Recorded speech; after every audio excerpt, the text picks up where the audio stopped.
वार्षिक पारितोषिक वितरण व स्नेह संमेलन प्रभा हिरा गांधी विद्यालय मेढा। आजचा हा क्षण केवळ पारितोषिक वितरणाचा नसून तो आहे संघर्ष, मेहनत, आवड आणि यशाचा उत्सव।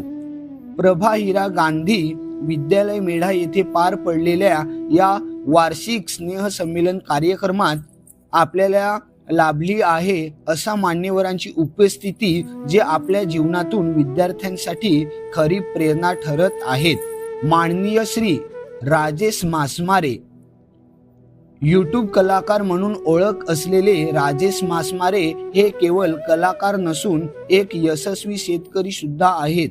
शेती सांभाळत, गाड्या चालवत आणि आपली कला जोपासत ते तरुणांसाठी एक आदर्श उदाहरण ठरले आहेत की मेहनत आणि आवड असेल तर कोणतेही क्षेत्र अशक्य नाही। त्यानंतर माननीय श्री किरण वरठा, यूट्यूब कलाकार असतानाच ते एक शेतकरी म्हणूनही कार्यरत आहेत।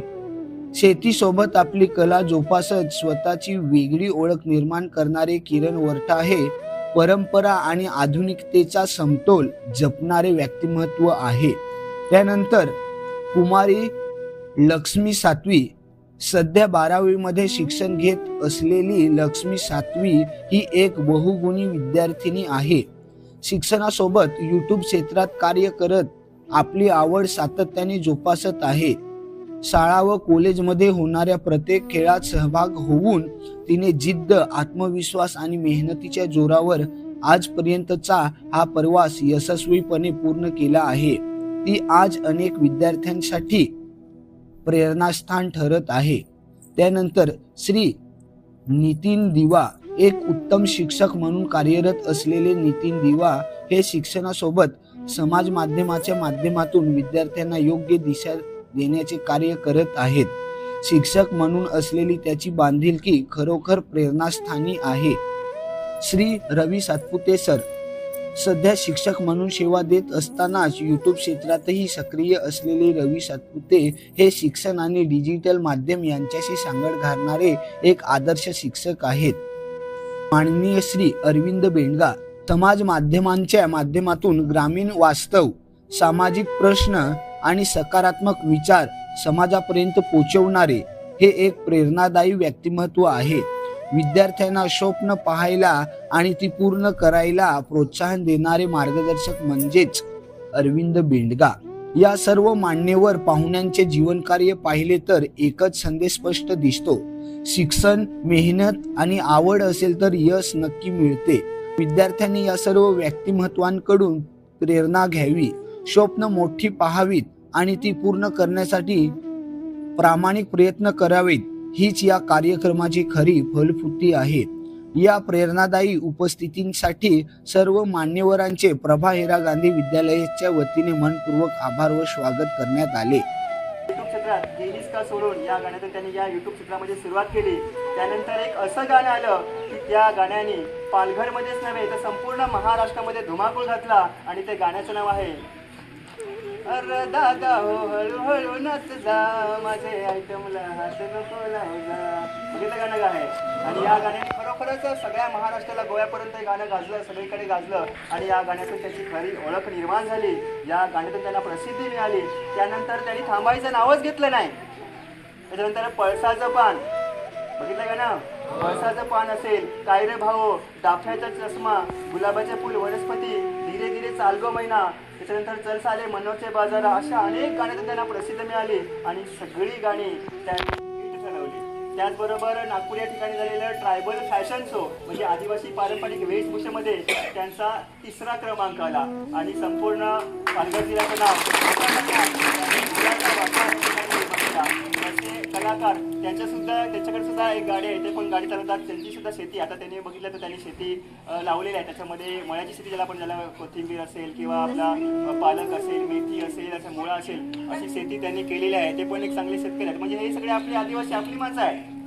मोठे माणूस कोणी नाही, लक्षात ठेवा। म्हणजे आपल्याला यांच्याकडून काहीतरी शिकण्यासारखं आहे ना, शिकण्यासारखं म्हणजे माणूस आपल्या अंगी असलेले जे गुण आहेत या गुणाने काय करू शकतो हे त्यांनी या ठिकाणी सिद्ध करून दाखवलंय। मी पुन्हा त्यामध्ये जास्त फरक आहे का नाही, पण तिच्या अंगी असलेली जी कला, ही कलेच्या जोरावर किंवा त्याच्या बळावर ती आज अगदी बघितलं संपूर्ण महाराष्ट्रामध्ये गाजलेली आहे.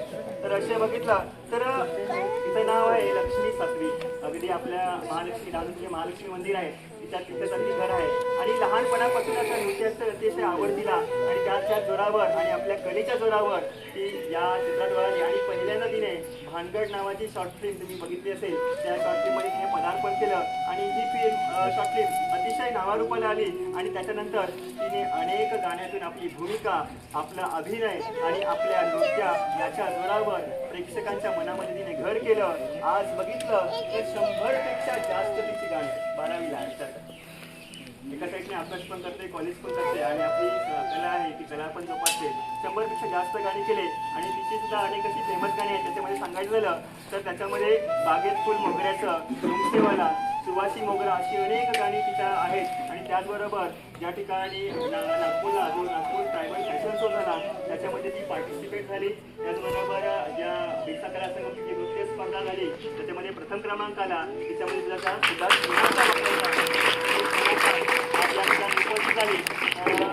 या ठिकाणी आपल्या शाळेच्या वतीने की आपल्या पालघर जिल्ह्याची जी काही संस्कृती असेल, आपली जी काही परंपरा आहे, ही परंपरा आता बघितलं तर काळानुरूप ती कमी होत चाललेली आहे. आता आपणच विचार करा ना, आपण इथे एवढे बसले आपल्याला कोणा तारपा वाजवता येतो का? अरे येतो का? नाही येत. तारपा वाजवायचा आपण विसरूनच गेलो. आपले जे दोन्ही वाड वडील आपले आजोबा होते किंवा पण पंजोबा तेच वाजवायचे. ते जर गेले तर संपला. तर आपण जे तारपा फक्त याच्यामध्ये युट्यूबला किंवा गाण्यातच ऐकूया, आपण प्रत्यक्ष तारपा आपला संपून जाईल. म्हणजे तारपा हा आपला आत्मा आहे, आपल्या आदिवासी संस्कृतीचा तारपा आहे.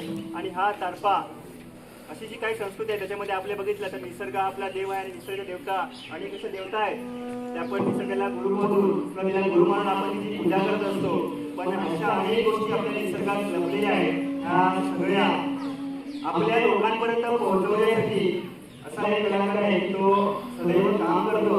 या ठिकाणी मी अगदीच नाव घेऊन पहिल्यांदा अरविंद बेडगा गाव त्याचं आहे, कलाश्री सूत्रकार या ठिकाणी ते आलेले आहेत. शिक्षण त्याचं बी आहे आणि पत्रकारिता हा त्यांनी कोर्स केलेला आहे. सुद्धा एक पत्रकार सुद्धा आहे आणि पालघर जिल्ह्यातील एक प्रसिद्ध ब्लॉगर अरविंद बेडगा युट्यूबवाला असं त्यांचं एक पेज आहे किंवा युट्यूबवर आहे. त्या व्यक्तीची आपली जी पालघर जिल्ह्याची काही संस्कृती आहे, विविध प्रकारची जी काही परंपरा आहे ती समाजासोबत पुढे आणण्याचं काम या ठिकाणी करत असतात. आणि पालघर जिल्ह्याची जी संस्कृती आहे पुढे आणण्याचं त्याचं फक्त कारण काय, आपली संस्कृती टिकली पाहिजे, तिचं संवर्धन झालं पाहिजे. हे त्यांचा मुख्य उद्देश. आपल्या तळाला कुठेही असेल ते स्वतः इकडे फिरतात, तिकडे जातात आणि ती संस्कृती संवर्धन करण्याचं काम त्यांच्या माध्यमातून कार्य केलं जातं. तसेच कलाकार या ठिकाणी उपस्थित आहे. पुन्हा एकदा मॅडमांना विनंती करतो की त्यांची सुद्धा माहितीचा श्रीफळ आणि आमचे रवी सातपुते सर,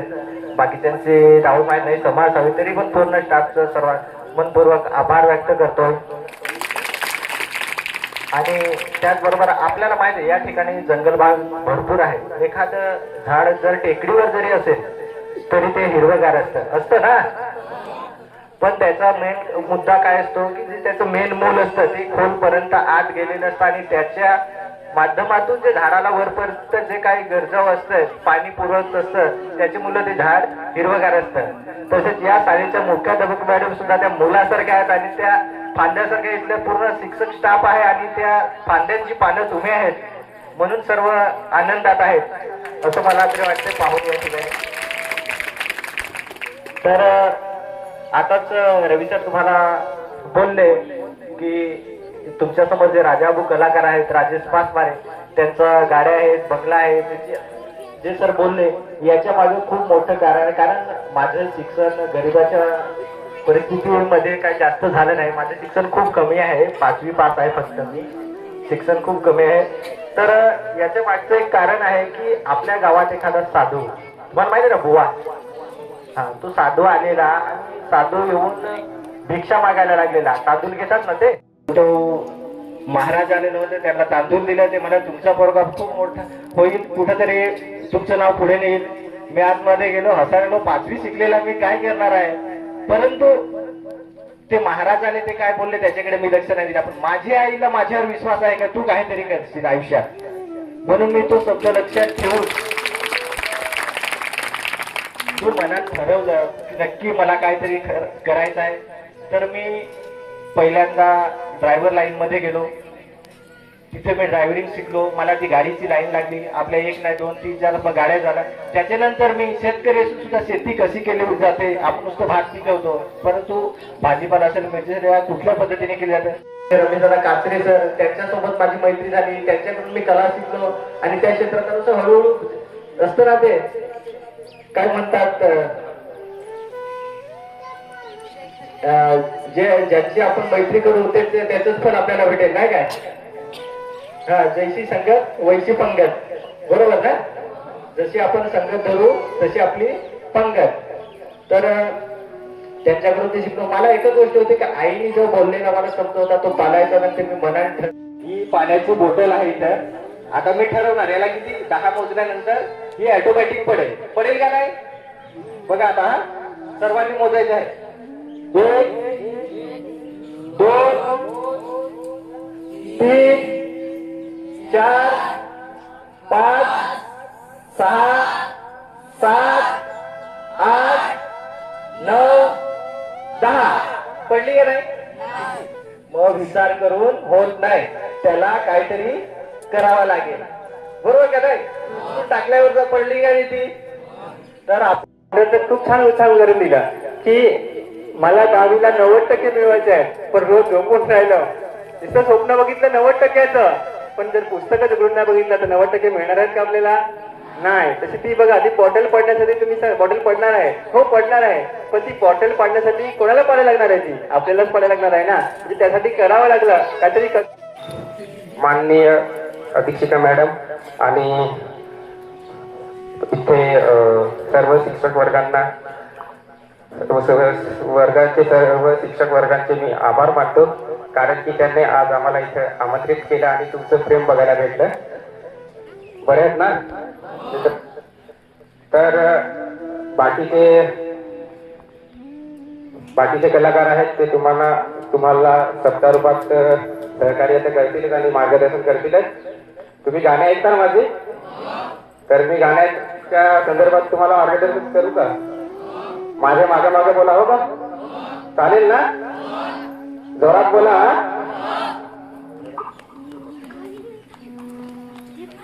नक्की ना. करू सुरुवात. आया चालेला मला जायचं हाय, आया चालेला मला जायचं हाय, आया चालेला मला जायचं हाय, आया चालेला मला जायचं हाय. चालग मला शिकायची हाय, चालग मला शिकायची हाय. चांगलं शिक्षण ग मला घ्यायचं हाय, चांगलं शिक्षण ग मला घ्यायचं हाय. आया बॅग दे, आया बॅग दे, आया छोटीशी मला बॅग दे, आया छोटीशी मला बॅग दे. दप्तर ग मला लिहायचं हाय, दप्तर ग मला लिहायचं हाय. आया छोटीशी मला बॅग दे, आया छोटीशी मला बॅग दे. दप्तर ग मला लिहायचं हाय, दप्तर ग मला लिहायचं हाय. बॅग नाही तर पिशवी दे, आया चालेला मला जायचं हाय, आया चालेला मला जायचं हाय. चांगलं शिक्षण ग मला घ्यायचं हाय, चांगलं शिक्षण ग मला घ्यायचं हाय. ते 12वी झाली, माझी 12वी झाली, माझी 12वी झाली, पण नोकरी नाही, पण नोकरी नाही. माझी 12वी झाली, माझी 12वी झाली, पण नोकरी नाही, पण नोकरी नाही. पुढचं शिक्षण मला घ्यायचं हाय, आया चालेला मला जायचं हाय, आया चालेला मला जायचं हाय. ते चांगलं शिक्षण ग मला घ्यायचं हाय, चांगलं शिक्षण ग मला घ्यायचं हाय. मी डॉक्टर होईन, मी डॉक्टर होईन, नाही तर इंजिनियर होईन, नाही तर इंजिनियर होईन. मी डॉक्टर होईन, मी डॉक्टर होईन, नाही तर इंजिनियर होईन, नाही तर इंजिनियर होईन. नाही झालं तर शेतकरी होईल. त्याला चालेला मला जायचं हाय, मला चालेला बाई जायचं हाय. आया चांगलं शिक्षण ग मला घ्यायचं हाय, चांगलं शिक्षण ग मला घ्यायचं हाय. तर मित्रांनो, बघितलं पाहिजे, पण तेही ऑप्शन नसेल तर आपल्याकडे शेती खूप सारी आहे. म्हणजे शेतीतून पण माणूस मोठा होऊ शकतो. छान पद्धतीने मार्गदर्शन, एकदा जोरदार टाळ्या वाजवूया आपल्या किरण वाटासाठी. एक छान धन्यवाद. यानंतर इंदिरा गांधी महाविद्यालय आणि महाविद्यालयाच्या मुख्याध्यापिका मॅडम तसेच इतर शिक्षक वर्ग सगळ्यांचे मी मनापासून आभार मानते. विशेष करून तुमचे आभार मानते की तुम्ही आम्हाला इथे बोलवण्यासाठी सांगितलं, तुम्ही आम्हाला तुमच्या आनंदामध्ये सहभागी करून घेतलं. थँक्यू. आज मी तुमच्या शाळेत आली इकडे येऊन, मला माझ्या शाळेचे दिवस आठवले.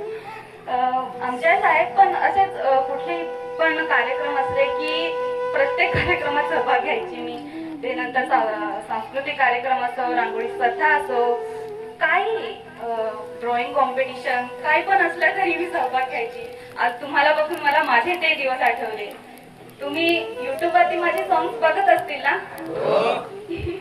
बघत नसले असते तर आधी ते आम्हाला बोलवलं पण नसतं.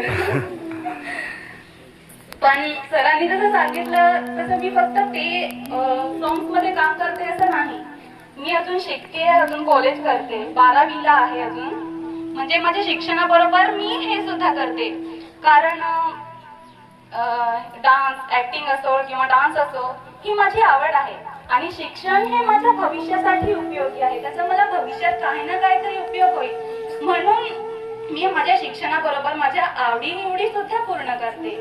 तर मला तुम्हाला हे सांगायचं की तुमच्यामध्ये पण प्रत्येकामध्ये काय ना काहीतरी कला आहे, तुमच्यातही टॅलेंट आहे. तुम्ही तुमच्यातला टॅलेंट ओळखा. म्हणजे कोणी विद्यार्थी अभ्यासात हुशार असेल तर कुणाला डान्स जमत असेल, कोणी सिंगिंग मध्ये चांगलं असेल, जसं आता दादांनी गाणं सांगितलं, कोणाला सिंगिंग जमत असेल, कोणी ड्रॉइंग करत असेल, कोणी खेळात चांगलं असेल. आपल्याकडची ग्रामीण भागातील मुलं सहसा खेळात चांगली असतात. पण त्याच्याबरोबर शिक्षणही महत्वाचं आहे. कारण शिक्षण म्हणजे कोणत्याही गोष्टीसाठी शिक्षण हे खूप महत्वाचं असतं. तुम्ही तुमच्या आवडीनिवडी पूर्ण करा, पण त्याच्यासोबत शिक्षणही महत्वाचं आहे. मी पण तेच करते. माझ्या आवडीनिवडी सोबत माझं शिक्षण सुद्धा पूर्ण करते. तुम्ही खूप अभ्यास करा, खूप पुढे जा आणि तुमच्या भविष्यासाठी खूप खूप शुभेच्छा. आणि पुन्हा एकदा थँक्यू, तुम्ही आम्हाला इथे बोलवलं. धन्यवाद. लगेच आपल्या ताईने आपल्याला खूप छान असं मार्गदर्शन केलेलं आहे. असं म्हणतात ना की we all have a natural talent. म्हणजे निसर्गाने आपल्याला सगळ्यांना एक कुठलं तरी टॅलेंट दिलेलं आहे. पण ते टॅलेंट आपल्याला आयडेंटिफाय करता आलं की माझ्याकडे असं कुठलं टॅलेंट आहे. बघा असं आम्ही तुमच्या मागे या रे चला रे चला रे चला रे कोणी तयार होत नाही. म्हणजे बघा याच्यामध्ये जर तुम्ही सहभागी झालात ना तर एक दिवशी तुम्ही मोठे व्हाल आणि तिथं खाली बसलेत ना तर एक दिवशी लहानपणात तुम्हाला इथे बसायची जागा मिळेल. अरे मिळेल की नाही? त्याच्यामुळं आपलं जो एम आहे, जे ध्येय आहे ते आपण कधीही लक्षात ठेवलं पाहिजे. धन्यवाद. लक्ष्मीताईसाठी जोरदार टाळ्या. पाणी पडलं नांगल्या नवऱ्या आम्हाला आम्ही हो दादाशी करून निघून वेळा हो कितना पेचा चढ छांडावर काय मोठं डोंगर चढून घरलू खालतं निघून वाटायला चालत चालत तांबल्या वाटावर बसला असा काय बरोबर. आणि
पाहिजे